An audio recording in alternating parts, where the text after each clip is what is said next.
ګرانو کتونکو السلام علیکم.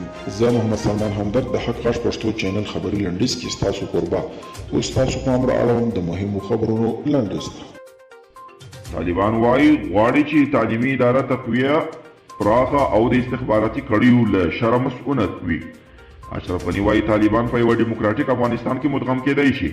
غني همداراز د شنګای همکاریو سازمان د مشرانو په شله مناسک کې د خپل خبرو پر مهال دا ادعا هم کړې چې له 15 تر 15 سلنه پورې افغانان د جمهوریت پلوي.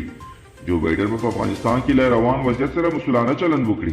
افغان وطني سیاستوال او د امریکا په دفاعي پوهنتون کې استاد علي احمد جلالي وایي چې د افغانستان او امریکا اړیکې لنډمهالې نه دي چې د نوي ولسمشر په راتګ سره به بدلیږي. ولسمشر غني وایي افغانستان په سیمه کې د اقتصادي او سوداګریز پرمختګونو لپاره تر ټولو مهمه لاره ده.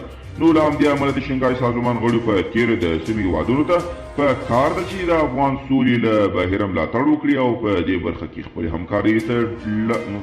همکاري لا ډېرې کړي. واشنګټن ایگزاماینر نشریه په یو مطلب کې د ټرمپ د واکمنۍ پر مهال د افغان سولې بهیر ته کتنه کړې ده.